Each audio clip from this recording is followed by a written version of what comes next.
eny ary tompoko eo anatrehany ady hevitra isan'ny tompony manodidina ny fampietona an'Andriamatoa Thierry Rakotonarivo hijanona amin'ny andraiky ny eto amin'ny CENI dia tianay ny mitondra ireto fanampim-panazavana vitsivitsy ireto. Voalohany ny arahany jery ary ny fanarahany braomaharitra ny CENI sy Andriamatoa Thierry Rakotonarivo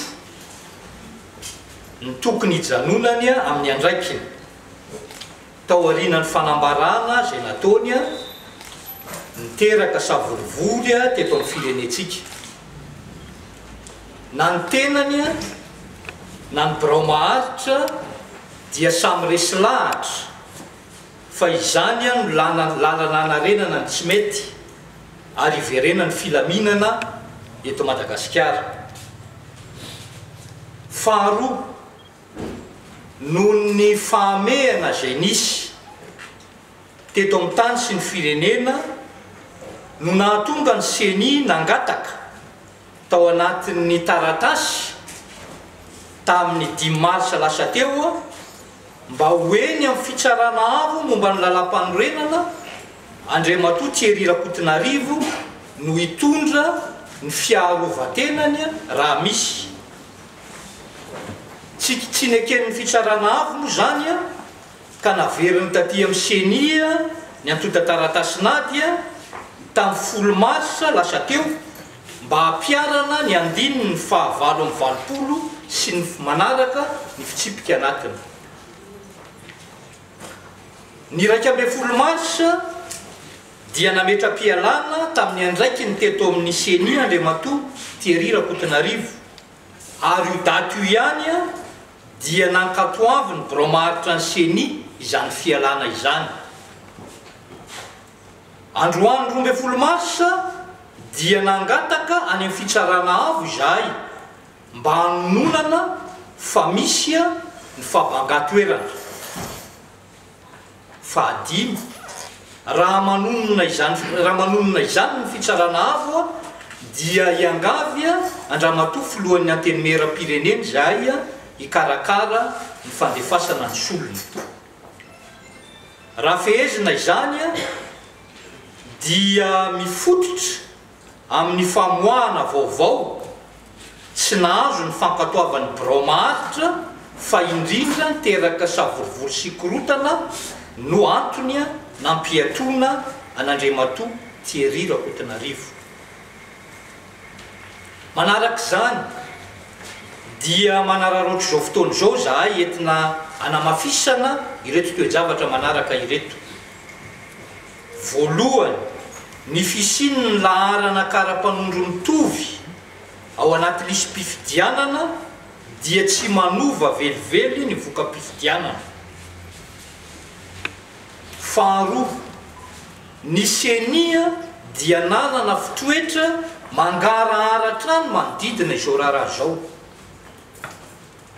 Efa navoaka io trangan-javatra io nandritra ny tatitra nataony ny OIF teo anatrehany mpiara-miombonantoka rehetra tamin'ny volana septambra 2024. Navoaka ihany koa izy io tamin'ny tatitry ny CENI taona 2024 pejy 730 sy pejy 780. Mbola navoaka io tamin'ny tatitra ny CENI farany teo, zany hoe ny taona 2024 sy 2024 zany pejy 920, pejy 720 ary pejy 130. Dia mbola navoaka ihany koa io tao anatin'ny tatitry ny atrikiasa famehezana ny SACEM tamin'ny volana janoary farany teo. Arak'izany trangan-javatra tsy hoe afenina akory io zavatra io fa ny famoahana azy fotsiny no mila fitandremana mba tsy hiteraka korotana eto amin'ny tany sy ny firenentsika. Dia zay no mampatonga ny hoe fitandremana ao anatin'izy fa zavatra efa mivoaka tsy kelikely any anatin'ny tatitra isan'ny tompony io zavatra io zany.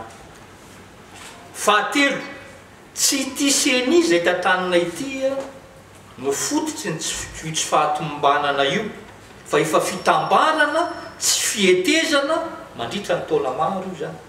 Fa zahay namoaka n'le izy fotsiny mba hijerevana ny vahaolana ao anatin'le zavatra, satria ny zavatra hijoronay dia ny mangarahara hatrany na dia misy vidiny maharary ary zany mangarahara zany. Ohatra fotsiny lazainay anareo zany dia ny 750 faingo aotra sivy isanjato ny karapanondro mitovy laharana io dia talohan'ny taona 824 ny voahany zany. Ho famaranana dia hoy zay hoe misy mahalala fa mody tsy mahalala, ary misy ny tsy mahalala kanefa miseho mahalala. Ireo fitoetrareo zany no mamehezana ny trangan-javatra misy tsy indraindray ka miteraka korotana eto amintsika. Noho zany mangataka ny fahamatorany rehetra izahay iverenan'ny filaminana. Farany dia manamafy ny tolo-kevitra avy eo amin'ny atsikasa famaranana ny saseniny izahay, manodidina ny tokony hidirantsika amin'ny sehatra geometrika izay mba tsy hananantsika olana tahaka an'izao, fa mba hidirana any anatin'ny lisitra manara-penitra kokoa. Tena tsindrinay zany fa ny olana misy eto amintsika zany dia le zavatra zay baikon'ny lalàna eo amin'ny fomba iasana ao anatina soratanana avokoa zavatra alphanumerika. Tsy nandroso mihitsy zany tsika tao anatin'ny fitantanana ny lisy mpifidianana. Ity senité te androso fa manentana ny be sy ny maro, manentana ny mpitondra fanjakana zany mba handrainy andraikiny zany, mba hahafahantsika mandeha makany amin'ny fitantanana metimety kokoa. Misaotra indrindra to.